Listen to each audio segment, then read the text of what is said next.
friends, this is DL Harry and good evening to all of you and welcome to our this video of our series. हमने एक book शुरू कर रखी है trading habits 39 rule जिसमें हम discuss कर रहे हैं और अभी तक हम उसमें 7 रूल को डिस्कस कर चुके हैं।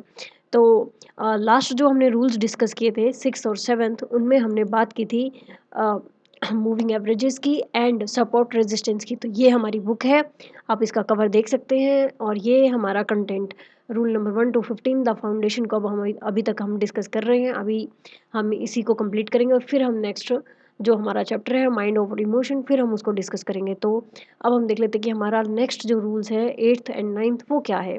तो 8th रूल है bull markets have no long term resistance and bear markets have no long term support. Support resistance की जैसे कि मैंने आपको कहा कि हम पिछली वीडियो में बात कर चुके हैं। तो यहाँ पर मार्केट का जो ट्रेंड है उसको डिफाइन किया गया है कि अगर बुल मार्केट है तो वहाँ पर आपको कोई भी रेजिस्टेंस काम करता हुआ नहीं मिलेगा, इट मीन्स वो ब्रेक होगा। और बियर मार्केट में भी सेम होगा कि अगर मार्केट का ट्रेंड बियर है तो वहाँ पर आपको कोई भी लॉन्ग टर्म सपोर्ट नहीं मिलेगा, यानी कि वो ब्रेक होता हुआ होगा। इसको हम चार्ट्स में देखेंगे तो ये बहुत अच्छे से समझ में आएगा। फिलहाल हम हेडिंग कर रहे हैं, इसको हम डिटेल में भी आगे डिस्कस करेंगे नेक्स्ट स्लाइड्स में। 9th रूल है the larger the market gaps the greater the odds of continuation and a trend. Linda Raschke ने ये डेफिनेशन दिया है कि मार्केट में जितना गैप ज़्यादा बड़ा होगा उतना ही ज़्यादा ट्रेंड का कंटिन्यूएशन के चांसेस है। अब हम इनको डिटेल में डिस्कस कर लेते हैं। तो हमारे पास सबसे पहले हमारा एक टॉपिक जो है बुल एंड बियर मार्केट्स, तो इनको हम कैसे देखते हैं। सबसे पहले है बुल मार्केट। इसमें क्या होगा, इसमें पैटर्न बनेगा higher high and higher lows, यानी कि प्राइस वापस अपने लोज को नहीं छुएगा, वो नया हाई बनाएगा और नया ही लो बनाएगा। सेम बियर मार्केट में इसके अपोजिट होगा, वो लोअर लोज और लोअर हाईज बनाता जाएगा, यानी कि हाई जो है वो वापस टच नहीं होंगे। The end of a beer market arrives when selling is finally exhausted. अब बियर मार्केट जब एंड हो रही होती है वहाँ पर क्या होगा, सेलिंग एग्जॉस्ट हो चुकी होगी और फिर वो वहाँ पर सेलिंग में प्रॉफिट बुकिंग होकर वहाँ पर बाइंग प्रेशर आता है, तो फिर उसका ट्रेंड चेंज हो जाता है। सेम इसके अपोजिट अगर हम देखें तो bull market is the ability to repeatedly breakout to new highs, यानी कि बुल मार्केट में आप देखेंगे कि कंटिन्यू जो नए हाइज है वो ब्रेक होते जाते हैं और मार्केट अप जाता जाता है। कंसोलिडेशन का मतलब होता है sideways equal to neutrality is equal to uncertainty, यानी कि जब मार्केट किसी भी ट्रेंड में नहीं है वो कंसोलिडेशन फेज में है, या हम कहते हैं कि जो थर्ड मार्केट का ट्रेंड होता है वो साइडवेज होता है, या तो वो बियरिश होगी या बुलिश होगी या साइडवेज होगी। इसका मतलब क्या है कि मार्केट न्यूट्रल है, हम डिसाइड नहीं कर सकते कि वो किस साइड जा सकती है।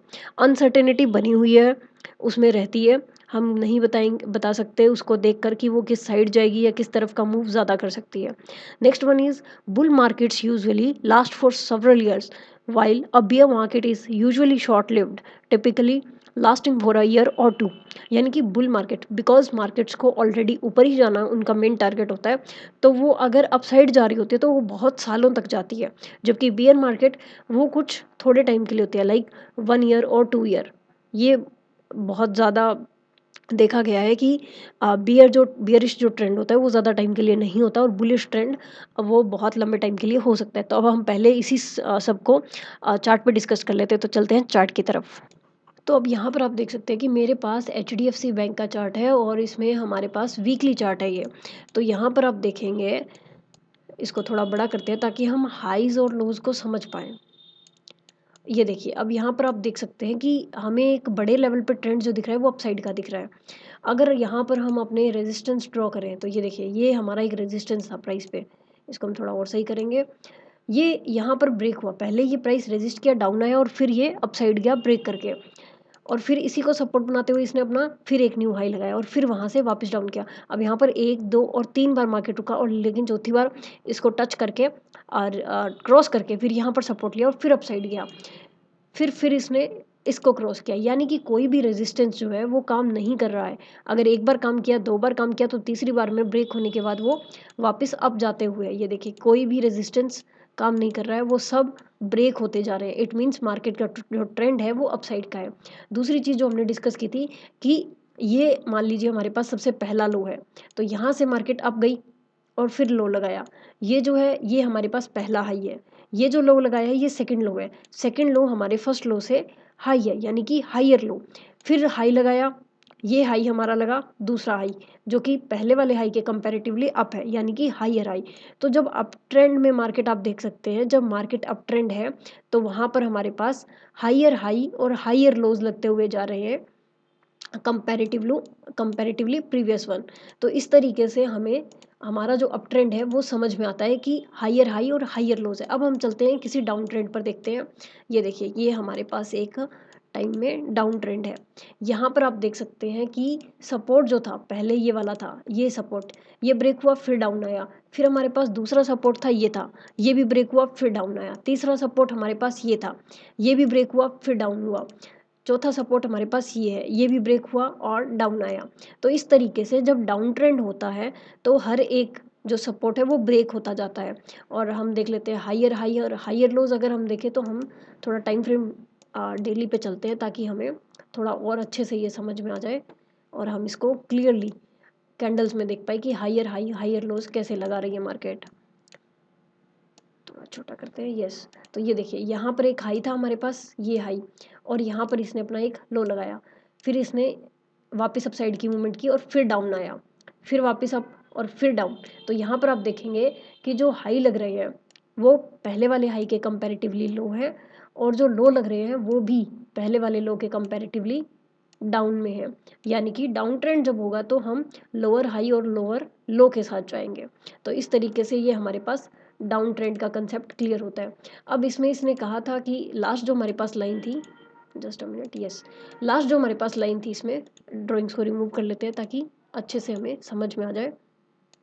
ओके, लास्ट में हमारे पास जो लाइन थी वो थी कि जो बुलिश ट्रेंड है वो काफ़ी लंबे टाइम तक रहता है, जबकि बियरिश ट्रेंड छोटे टाइम के लिए होता है, यानी कि 1-2 साल के लिए। तो यहाँ पर आप हम वीकली चार्ट पर वापस आ चुके हैं। अब आप देखेंगे कि अगर हम बुलिश ट्रेंड देखें तो यहाँ पर आप डेट देख सकते हैं 22 फरवरी 2016, और इसके बाद ये अप ट्रेंड रहा है और यहाँ पर आकर रुका है ये लगभग 6 जन और 20, यानी कि 4 साल लगभग अप साइड, और फिर ये डाउन आया। अब डाउन आप देख सकते हैं कि ये 20 में ही ख़त्म हो गया, यानी कि कुछ टाइम के लिए ही डाउन आता है, जबकि इसका मेन पर्पस जो है वो अप साइड का ही होता है।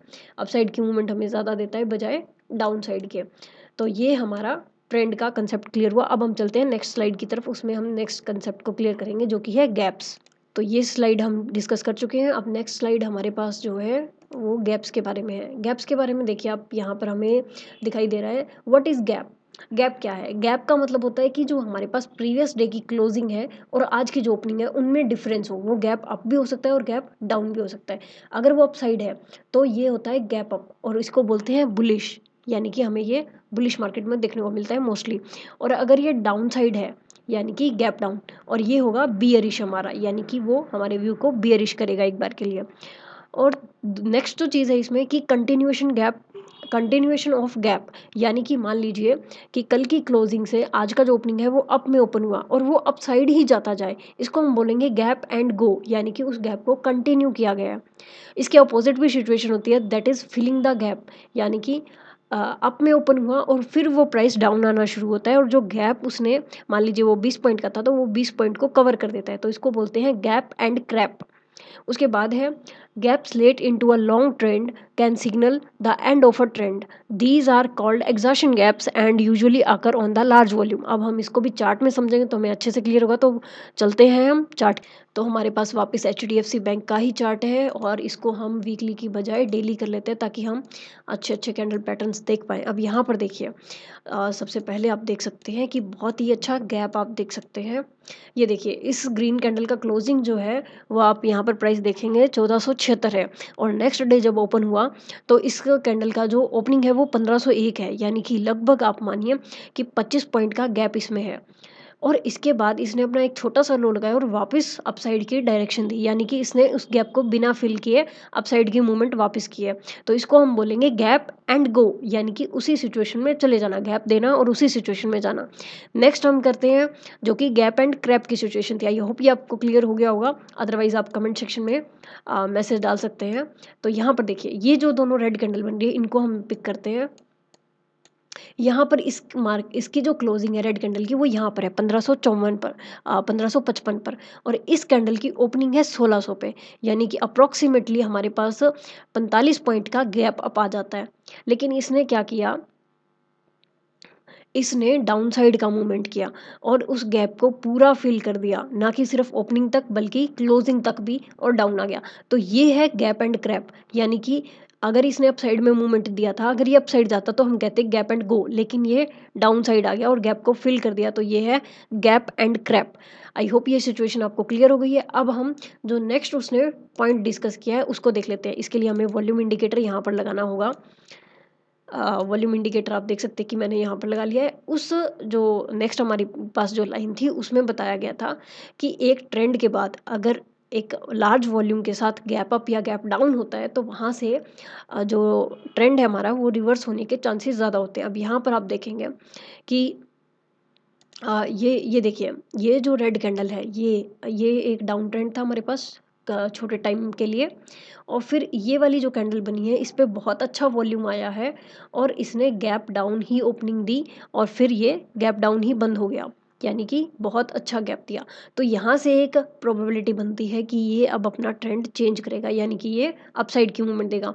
अब जैसे ही इस कैंडल का हाई ब्रेक हुआ, यानी कि नेक्स्ट डे भी एक बार ब्रेक करने की कोशिश की लेकिन नहीं हो पाया, और उसके नेक्स्ट डे जैसे ही ब्रेक हुआ इसने हमें अपसाइड की मूवमेंट दे दी। तो इस तरीके से ट्रेंड चेंज हो जाते हैं अगर एक ट्रेंड के बाद किसी कैंडल पर अच्छा वॉल्यूम आ जाए। अब आप यहाँ पर देखेंगे ये हमारी सिचुएशन में सेट नहीं बैठता है, हम थोड़ा और पीछे चलेंगे। कहाँ पर, ये देखिए, अब यहाँ पर ये इसने 2 दिन अपसाइड की हमें मूवमेंट दी थी और ये कंटिन्यू हुई। आप देख सकते हैं कि इतने टाइम से ये अप आ रहा था।